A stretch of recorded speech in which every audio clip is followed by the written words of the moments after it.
प्रज्ञा का व्यापार, एक बुद्ध कथा। प्राचीन भारत के कौशल राज्य में सोमदत्त नाम का एक युवक रहता था। सोमदत्त के पास बड़े सपने थे और वो श्रावस्ती शहर का सबसे बड़ा व्यापारी बनना चाहता था। उसने अपने पिता से विरासत में मिला व्यापार संभाला था, लेकिन वो हमेशा तनाव में रहता था। उसे लगता था कि व्यापार का मतलब केवल चालाकी, दूसरों को पछाड़ना और दिन रात लाभ के बारे में सोचना है।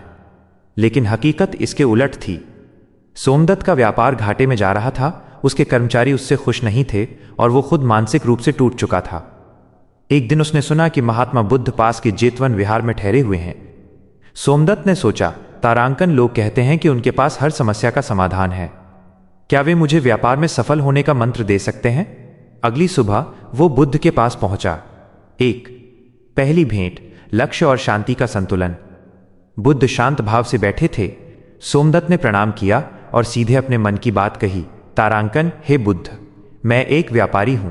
मैं सफल होना चाहता हूं, धन कमाना चाहता हूं, लेकिन मैं जितना प्रयास करता हूं उतना ही उलझता जाता हूं। क्या धर्म और धन का कोई मेल है? बुद्ध मुस्कुराए और बोले, तारांकन सोमदत्त, व्यापार भी एक साधना है। यदि तुम इसे सही दृष्टि से देखो तो यह तुम्हें मोक्ष की ओर ले जा सकता है। सफलता के लिए तुम्हें 3 रत्नों को अपने व्यापार में उतारना होगा: धैर्य, जागरूकता और करुणा। सोमदत्त थोड़ा हैरान था। उसने पूछा, परंतु व्यापार में करुणा का क्या काम? बुद्ध ने उसे एक कार्य दिया। तारांकन, अगले 7 दिनों तक तुम अपने व्यापार को केवल एक लाभ कमाने की मशीन नहीं, बल्कि सेवा का माध्यम मानकर चलाओ। फिर मेरे पास आना। 2. सफलता का पहला सूत्र, ग्राहक नहीं, इंसान। सोमदत्त वापस लौटा। उसने देखा कि उसके यहां आने वाले ग्राहक केवल सौदा बनकर रह गए थे। बुद्ध की बात याद कर उसने अपनी दृष्टि बदली। बदलाव, उसने मिलावट बंद की और वस्तुओं की गुणवत्ता पर ध्यान दिया। परिणाम, शुरुआत में लाभ कम हुआ, लेकिन ग्राहकों का विश्वास, ट्रस्ट बढ़ने लगा। व्यवसाय में सफलता का पहला सिद्धांत यही है। दीर्घकालिक लाभ हमेशा विश्वास की नींव पर खड़ा होता है। 3. दूसरा सूत्र, सजगता, माइंडफुलनेस। कुछ दिनों बाद सोमदत्त फिर बुद्ध के पास गया। उसने कहा, प्रभु, विश्वास तो बढ़ा, लेकिन मेरे कर्मचारी आलसी हैं और वे काम ठीक से नहीं करते। बुद्ध ने एक उपदेश दिया जिसे हम आज राइट एफर्ट, सभ्य प्रयास कहते हैं। उन्होंने कहा, तारांकन सोमदत्त, क्या तुमने कभी अपने कर्मचारियों के दुखों को जाना है? एक क्रोधित स्वामी कभी श्रेष्ठ परिणाम नहीं पा सकता। सजग रहो कि तुम उनसे कैसे बात करते हो। सोमदत्त ने अपने काम करने के तरीके को बदला। उसने अपने कर्मचारियों के साथ बैठकर भोजन किया, उनकी समस्याओं को सुना, उन्हें डराने के बजाय उन्हें साझेदार महसूस कराया। हैरानी की बात यह हुई कि जो काम पहले दबाव में नहीं होता था, वो अब कर्मचारी खुशी खुशी और दोगुना करने लगे। 4. तीसरा सूत्र, अनित्यता, एक्सेप्टेंस ऑफ चेंज। व्यापार में उतार चढ़ाव आना स्वाभाविक है। एक बार सोमदत्त का एक बड़ा जहाज समुद्र में डूब गया। वो पूरी तरह टूट गया और रोते हुए बुद्ध के पास पहुंचा। बुद्ध ने उसे शांत कराया और कहा, तारांकन, संसार में कुछ भी स्थायी नहीं है। जो आया है वो जाएगा। सफलता और असफलता एक ही सिक्के के 2 पहलू हैं। एक सच्चा व्यापारी वही है जो लाभ में अहंकार न करे और हानि में धैर्य न खोए। बुद्ध ने उसे मध्यम मार्ग सिखाया। 1. अत्यधिक लोभ से बचें।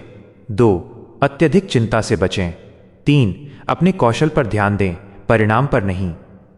सोमदत्त ने अपनी बची खुची पूंजी और नए साहस के साथ फिर से शुरुआत की। इस बार उसका मन शांत था। 5.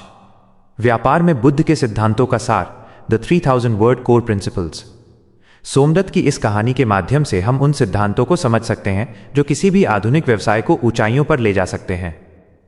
सम्यक आजीविका, राइट लाइवलीहुड। बुद्ध ने सिखाया कि व्यापार ऐसा होना चाहिए जिससे समाज का भला हो। यदि आपका उत्पाद समाज को नुकसान पहुंचा रहा है, जैसे नशा या हथियार, तो वो धन कभी शांति नहीं देगा। 2. एकाग्रता का महत्व, फोकस। व्यापार में बिखराव असफलता का कारण है। बुद्ध की तरह एक समय पर एक कार्य पर पूर्ण ध्यान, माइंडफुलनेस देने से उत्पादकता 10 गुना बढ़ जाती है। 3. अहंकार का त्याग।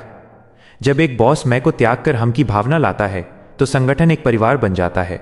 सोमदत्त ने यही सीखा कि व्यापार अकेले नहीं, सबके साथ मिलकर किया जाता है। निष्कर्ष, सोमदत्त की सफलता। कुछ वर्षों बाद सोमदत्त श्रावस्ती का सबसे सम्मानित और सफल व्यापारी बना, लेकिन अब उसके चेहरे पर तनाव नहीं, बल्कि एक बुद्ध जैसी शांति थी। उसने अपने धन का एक बड़ा हिस्सा गरीबों की सेवा और शिक्षा में लगाया। उसने सिद्ध कर दिया कि व्यापार केवल धन इकट्ठा करना नहीं, बल्कि मूल्यों का निर्माण करना है। व्यापारियों के लिए बुद्ध के 5 अनमोल मंत्र। 1. क्रोध पर नियंत्रण। एक क्रोधित व्यापारी अपने विवेक को खो देता है। 2. निरंतरता। जैसे बूंद बूंद से घड़ा भरता है, वैसे ही छोटे छोटे सुधार बड़े परिणाम लाते हैं। 3. ईमानदारी। चालाकी से आप एक बार जीत सकते हैं, लेकिन ईमानदारी से आप बार बार जीतेंगे। 4. बदलाव को स्वीकारना। बाजार बदलता रहता है, जो व्यापारी पानी की तरह लचीला होता है वही बचता है। 5. स्वस्थ मन। यदि आपका मन अशांत है तो आपकी तिजोरी चाहे कितनी भी भरी हो, आप दरिद्र ही हैं। सोमदत्त की यात्रा अभी समाप्त नहीं हुई थी। बुद्ध के उपदेशों ने उसे एक सफल व्यापारी तो बना दिया था, लेकिन अब उसके सामने एक नई चुनौती थी, सफलता को संभालना और उसका विस्तार करना। यहां से कहानी का दूसरा भाग शुरू होता है, जो व्यापार के प्रबंधन, प्रतिस्पर्धा और उत्तराधिकार के गंभीर सिद्धांतों को बुद्ध के दर्शन के माध्यम से समझाता है। प्रज्ञा का विस्तार, ऊंचाइयों पर संतुलन। श्रावस्ती में सोमदत्त का नाम अब केवल एक धनवान व्यक्ति के रूप में नहीं, बल्कि एक धर्मपरायण व्यापारी के रूप में जाना जाता था। उसका व्यापार दूर दराज के देशों तक फैल गया था। लेकिन जैसे जैसे साम्राज्य बढ़ा, सोमदत्त के सामने नई समस्याएं खड़ी होने लगीं। उसके प्रतिस्पर्धी उससे ईर्ष्या करने लगे थे, उसके बड़े व्यापारिक तंत्र में कुछ भ्रष्टाचार पनपने लगा था, और उसके अपने पुत्र व्यापार को केवल विलासिता का साधन समझने लगे थे। सोमदत्त फिर से विचलित हुआ और एक शाम पुनः जेतवन विहार की ओर चल पड़ा। 1. ईर्ष्या और प्रतिस्पर्धा का सामना, हैंडलिंग कॉम्पिटिशन। सोमदत्त ने बुद्ध के सम्मुख बैठकर अपनी व्यथा सुनाई। तारांकन भंते, जब मैं छोटा व्यापारी था तब शत्रु कम थे। अब जब मैं सफल हूं तो चारों ओर लोग मुझे गिराने का षड्यंत्र रच रहे हैं। व्यापारिक प्रतिद्वंदी मेरे विरुद्ध झूठ फैला रहे हैं। ऐसी स्थिति में मैं अपनी शांति कैसे बनाए रखूं? बुद्ध ने एक शांत सरोवर की ओर इशारा किया और कहा, सोमदत्त, यदि कोई इस जल में पत्थर फेंके तो क्या जल भी पत्थर बनकर वापस मारता है? सोमदत्त ने कहा, नहीं प्रभु, जल तो केवल लहरें पैदा करता है और फिर शांत हो जाता है। बुद्ध मुस्कुराए, तारांकन व्यापार में भी यही करो। यदि कोई तुम्हारे विरुद्ध ईर्ष्या का पत्थर फेंके तो तुम अपनी गुणवत्ता, क्वालिटी और चरित्र की गहराई को इतना बढ़ा लो कि वो पत्थर उसमें डूब जाए। जो व्यक्ति घृणा का उत्तर घृणा से देता है वो अपनी ऊर्जा नष्ट करता है। तुम अपनी ऊर्जा अपने उत्पाद और सेवा को बेहतर बनाने में लगाओ। तुम्हारी सफलता ही शत्रुओं का सबसे बड़ा उत्तर होगी। व्यापार सूत्र। प्रतिस्पर्धा में उलझने के बजाय अपनी कोर कॉम्पिटेंसी, मुख्य योग्यता पर ध्यान केंद्रित करें। 2. व्यवस्था में शुद्धि और न्याय, सिस्टम एंड इंटेग्रिटी। सोमदत्त ने अगली समस्या रखी। तारांकन, प्रभु, मेरा व्यापार इतना बड़ा हो गया है कि मैं हर जगह उपस्थित नहीं रह सकता। कुछ अधिकारी और कर्मचारी पीछे से बेईमानी कर रहे हैं। मैं उन पर नियंत्रण कैसे पाऊं? बुद्ध ने उसे अष्टांगिक मार्ग के एक हिस्से, सम्यक कर्मांत के बारे में समझाया। उन्होंने कहा, तारांकन, सोमदत्त, एक राजा या व्यापारी को न्यायप्रिय होना चाहिए। केवल प्रेम से व्यवस्था नहीं चलती, वहां नियम, सिस्टम की आवश्यकता होती है। जो गलत करता है उसे दंड नहीं बल्कि सुधार का अवसर दो, लेकिन यदि वो बार बार नियम तोड़े तो उसे व्यवस्था से बाहर करना ही धर्म है, क्योंकि एक सड़ा हुआ फल पूरी टोकरी खराब कर देता है। सोमदत्त ने वापस आकर अपने व्यापार में कुछ नियम बनाए। पारदर्शिता, ट्रांसपेरेंसी, हर लेन देन का स्पष्ट हिसाब। पुरस्कार प्रणाली, जो ईमानदारी से काम करे उसे सम्मानित करना। नियमित ऑडिट, समय समय पर कार्यों की समीक्षा। 3.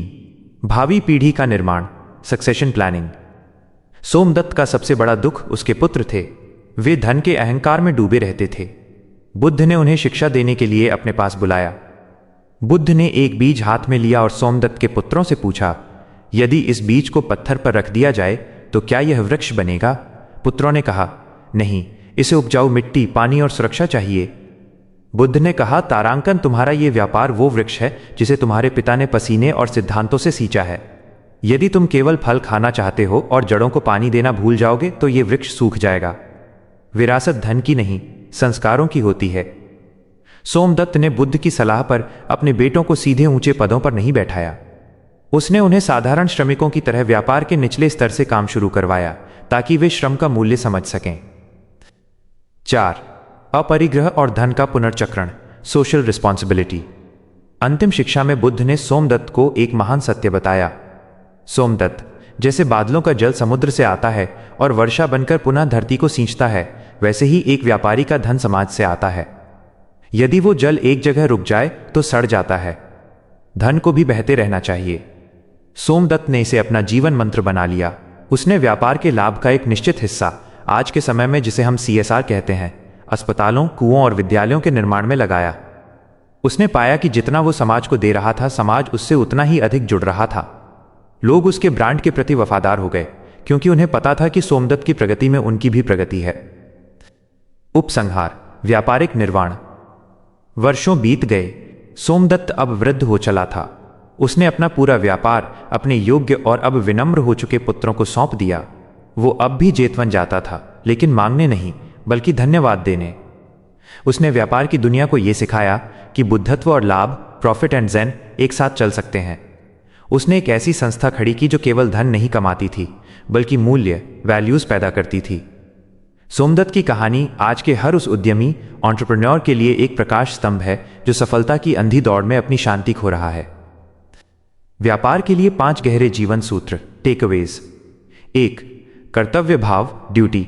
फल की चिंता छोड़कर केवल अपने ग्राहकों की सेवा को धर्म माने। 2. मानवीय संबंध। मशीनें व्यापार नहीं चलाती, लोग चलाते हैं। लोगों में निवेश करें। 3. अनुकूलन, अडैप्टेबिलिटी। समय के साथ अपने विचारों को बदलें, लेकिन अपने मूल्यों को नहीं। 4. शांत नेतृत्व। संकट के समय जो नेता शांत रहता है, वही सही निर्णय ले पाता है।